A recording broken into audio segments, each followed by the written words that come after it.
Hey guys and girls, this is Will Zanders, and I want to congratulate you for taking the first step toward your financial security in your business. I want to give you just a little bit of value today. Okay, we're going to shoot a quick video, plenty more where that came from. So make sure that you've whitelisted the email address because you don't want to miss any of this. Good value today. Okay, there are three things that you're going to need 100% to be successful in either your business, especially if it's network marketing, especially if it's direct sales, party planning, anything like that. There are three things that you definitely want to have, okay? And the first thing is going to have to be a positive attitude about your industry. It's going to have to be a positive attitude about not just your industry, but about the product or service that you provide. If you are not 100% sold on your product or service, I'm telling you, you may do well for a little while, but from a longevity standpoint, it's going to be very difficult for you to maintain the level of creativity and the energy, the charisma, the enthusiasm that it takes to really properly promote your product or service and inspire your team. If you have a sales team or a network marketing team, or even just inspiring your family to stick with you during the tough times of building a business. You know, Rome wasn't built in a day, and neither will your 6 or 7 figure business opportunity. So I highly recommend that you're not only sold internally, that you are sold on your product or service. You gotta believe in it, honestly believe in it, but also you want to have a positive attitude. Now, I can hear you, Will. Man, life gets rough. You know how tough it is being an entrepreneur. It's a roller coaster and blah blah blah. Guys, look, I get it.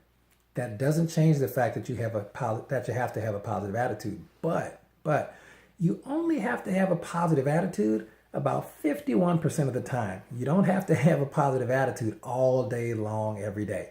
If you have a positive attitude, just view the glass as half full. 51% of the time, you're going to be fine.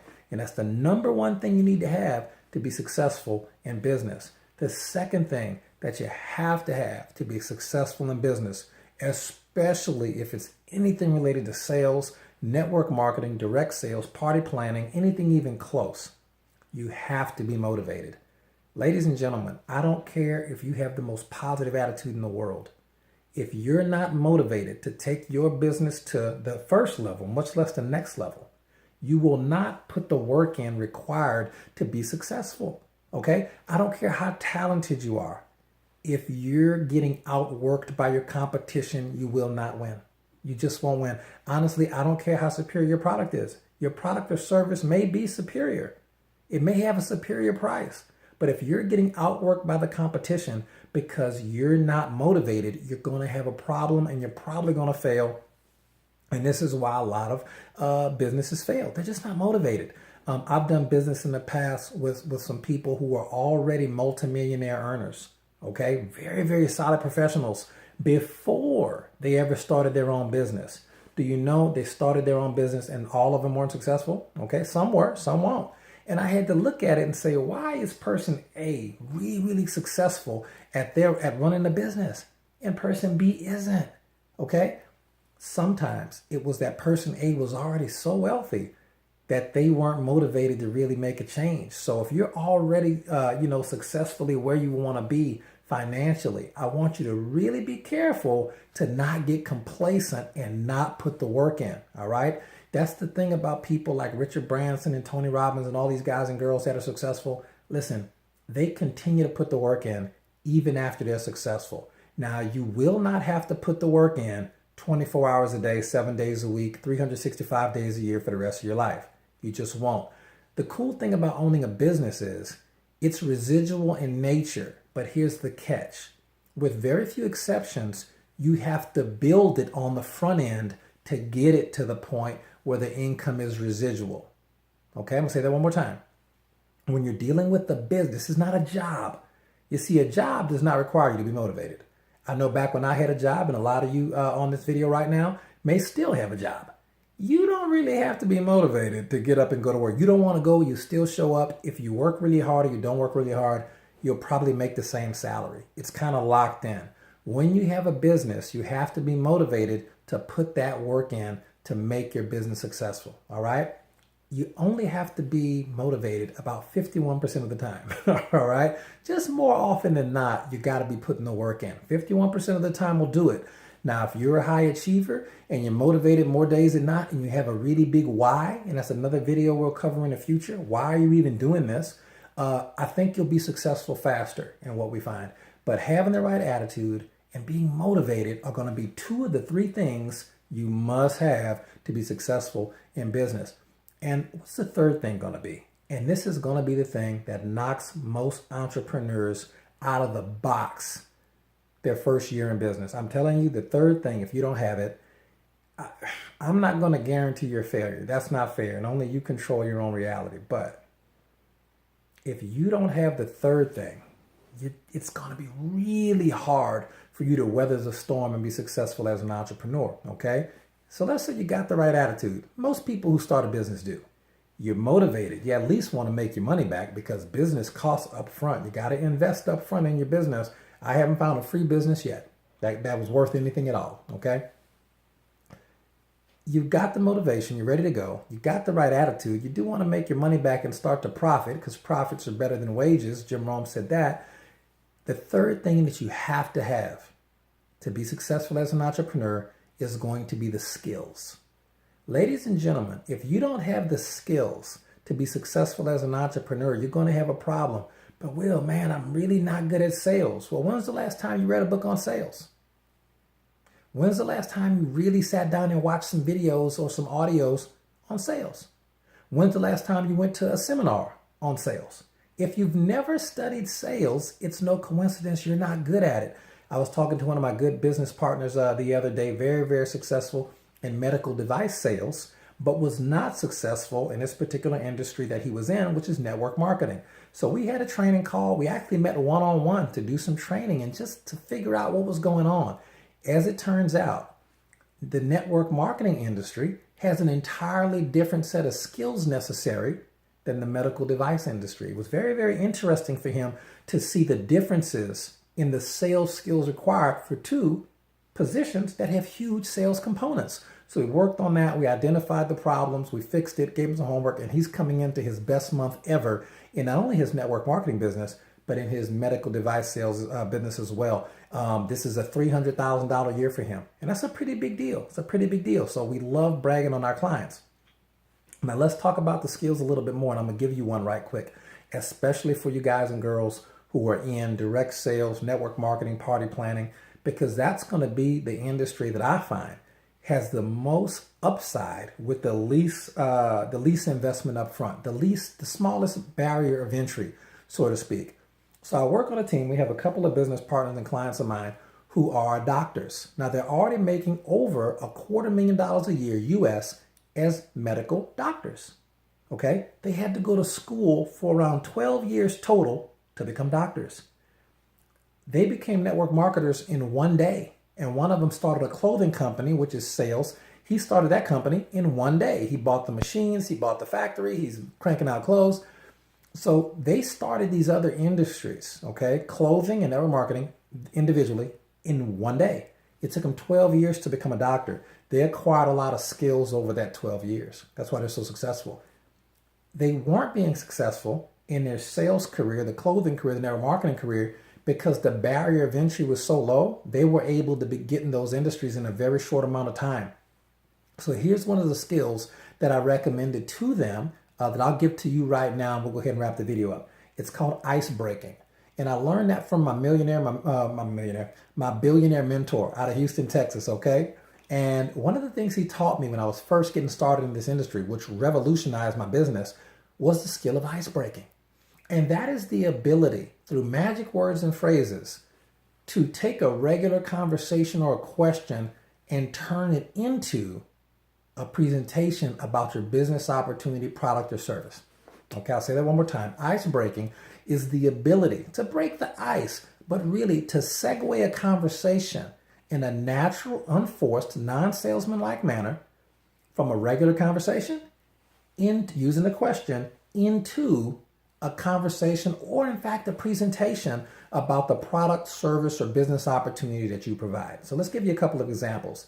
And in fact, we're going to post another video about this. I do this live sometimes. just go out into public, go live, and I just like to show people how to approach total strangers about your business opportunity.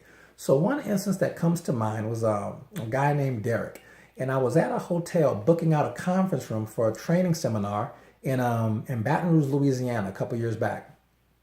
And Derek was the guy at the front desk. He came across as very sharp. And so we did the book, we booked the arrangements in the room and whatnot, and I was leaving, and I came right back and I said, hey, that guy's sharp. I really need to see if he's content to work for his entire life as a bell clerk at a hotel, or maybe he wants a little bit more out of life. Honestly, I don't know. I'm not going to judge, and I wanted to give him an opportunity. So I said, hey, Derek, would it be okay if I asked you a quick question? Now, that's step one. If you went and approached someone, anyone really, and said, excuse me, would it be okay if I asked you a quick question? And just wait. Most people, unless they're really, really in a hurry, most people will say yes. You can text message people that. You can Facebook message them that. You can even email some people that. You can also try it in person. Would it be okay if I asked you a quick question? And wait for their response. His response, and most people's response would be, sure, buddy, what you got? They really, did you just ask me what I got? He's asking me to ask him the question. Like a chess game, I already know what my next question is going to be. And my question was this. Watch how I prefaced it when I'm dealing with Derek, who was at work at the time. Okay? My next question was something to the effect of, look, I got to run, and I know you're busy because you're at work, but when it comes to making extra money, do you keep your options open or are you closed-minded? I'll say that one more time. And what you'll notice I'm doing, I got Derek's permission to ask him a question. He's a total stranger. We're total strangers. Tonality is huge. We'll do some videos on tonality and body language in the future. But for now, just catch the phraseology of what we're doing, okay? Derek, look, buddy, I know you're working and I got to run, but when it comes to making extra money, do you keep your options open or are you closed-minded? And I hush and I wait. Now, the reason I asked him that question, extra money, I didn't say something like, do you want to, are you interested in making a bunch of money? No. He has a job. He probably likes it at least enough to stay. He doesn't want to lose it, apparently. Most people don't want to get fired or quit for no reason. I just said extra money because I wanted him to automatically, subconsciously internalize extra means some extra money on the side, which tells him internally, I don't have to quit my job to do whatever he's talking about. I can do it in my spare time. That's a subconscious conversation that your prospects will have with themselves. All right? And then the next question was, do you keep your options open or are you closed-minded? Again, it's another micro conversation that his subconscious mind has internally that says, I don't want to be closed-minded because as humans, we don't like being closed-minded. That's not cool. So his subconscious mind says, Derek, you're not closed-minded, you're open-minded. You do keep your options open because people love choices. They love options, all right? So I just communicated with his subconscious mind and got the answer I wanted, which was, and this is exactly what he said, something to the effect of, yeah, I keep my options open. What you got? And now he's leaning forward. He's really engaged. And I only asked him like those two questions. Question number one, hey, would it be okay if I asked you a quick question? Okay, and notice the words, would it be okay if? Huge sequence of words right there. Next question, after he said yes, I got permission. The next question was, when it comes to making extra money, do you keep your options open or are you closed-minded? He said, yes, I keep my options open. What you got? He's leaning forward. He's very engaged. And then my next statement, okay, this is where a lot of people go wrong. This is when a lot of people, a lot of rookies vomit all over their prospective business partner. They'd say, oh man, I'm so glad you're excited. Here's a business opportunity. Here's this, here's that. This is what I do. This is everything. And then Derek starts asking a bunch of questions and they're trying to answer the questions. And you end up giving an inferior, informal, over-the-fence presentation in public while he's at work.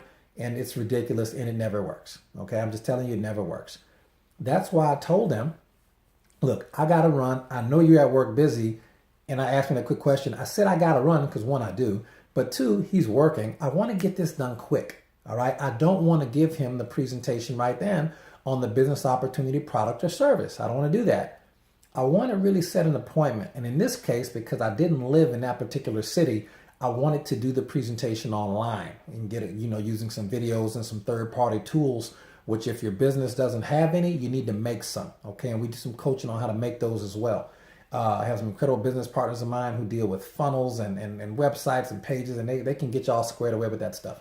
Now, when he said, what you got, my next statement was, look, I got to run. I already said you're at work. Would it be okay? Remember that magic sequence of words. Would it be okay if? I said, would it be okay if I sent you a video about a project I'm working on, a little side project? It's going to generate a lot of money in your area.